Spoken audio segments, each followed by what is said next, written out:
Hi, I'm Paul Wilson. I'm the creator of Swing Machine Golf and the director of the Paul Wilson Golf School at Bears Best Las Vegas. In this tip, I want to teach you what to do when you're coming down the home stretch in a round of golf and you find yourself either pull hooking it or push fading it. Okay, so a lot of times when people are on those last few holes, maybe around 14, 15 area, they start to see the ball go wayward after they've been playing quite a good round for most of the day. So what we want to try and do is understand what's happening there so then you can apply the correct fix and be able to finish off your round of golf. So typically when you're hitting the ball and you start pulling it or pull hooking it, what's happening there as you get into those last few holes, you're getting tired. So if you're tired, you're going to lose your legs in your golf swing. So you're not going to be powering the swing with your legs.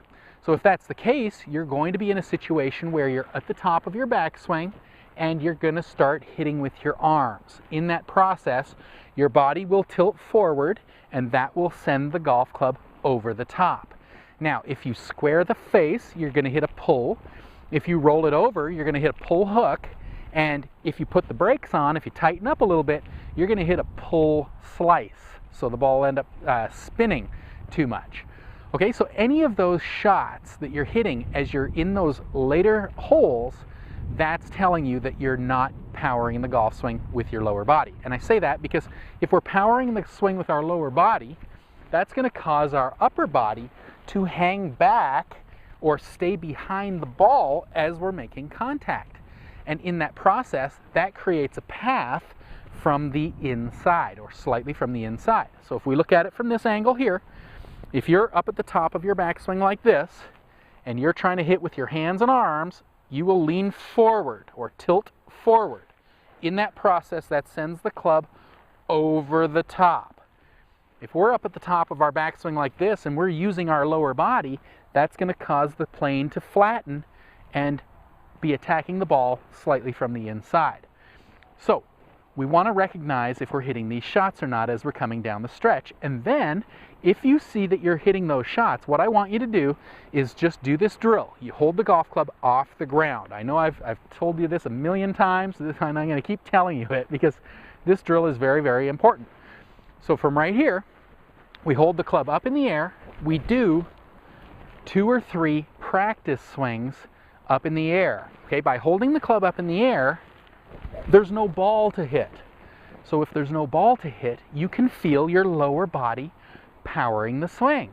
So you do this 2 or 3 times and you're trying to feel your legs making that golf club swing. Okay, once you get the feeling of your legs again, you apply it to your shot so then you're not using your arms to hit the ball. Okay, so we don't want to be hitting with our arms. We want to be turning our lower body or using our lower body to hit our shots. Okay, so make sure you're looking for that when you're coming down the stretch. Now, the other shots that you could hit are pushes and push fades. Okay, these are a completely different set of shots. And there's a different reason why you're doing these shots or hitting these shots. And that's because you're anxious. You are probably playing a really good round of golf. You're going at it a little bit too hard, and being in that anxious feeling, you want to look to see if you pulled off this miraculous shot you were trying to hit. So in that process of coming out of it, that holds the face open a little bit through impact, which causes the ball to push or push fade. So what we want to do in a situation like that is we have to delay the reaction in looking for our shots. Okay, so what that means is if we've got the ball here, we're going to stay looking at the ball until the golf club hits the ball. So use the sound of the club hitting the ball as your indication of when to look for the ball. So you're up like this, you go up to the top of the backswing, you're looking at the ball, club's coming in, hit the shot. Okay, as soon as you hear it, then you can look for it. So a telltale sign that you're coming out of it is that you would be seeing the full flight of your ball. Now, if you're hitting a golf ball, the club's moving very fast relative to how fast your head is moving. So if you're looking right here, that golf club should have hit the ball and the ball's gone. By the time you even look for the ball, it should already be in the air. So by listening for the sound of the club to hit the ball, you're going to delay the reaction and stop coming out of it too early, okay? So if we do that, then we'll make much better contact and be able to hit the ball down the fairway. Okay, so if I set up to it like this, I want to stop coming out of it. So I'm going to be focused on the ball and then listen to the sound of the club, and then I look for the shot. Okay, so I'm just waiting for that club to hit the ball. So I'm looking at the ball, I take it back, I hear it hit the ball, and now I can look for it. And when I just looked for that one there, the ball was long gone. I saw it once it was in the air. I didn't see this first, 50 yards of that tee shot. So that's what you want to do when you're coming down the stretch. Maybe you're playing a good round, you're starting to get anxious, you start seeing your ball push or push fade. Just listen for the sound of the club. Maybe even you do a few practice swings like this, just getting that golf club to swing by you. Just look right here and don't even look out there.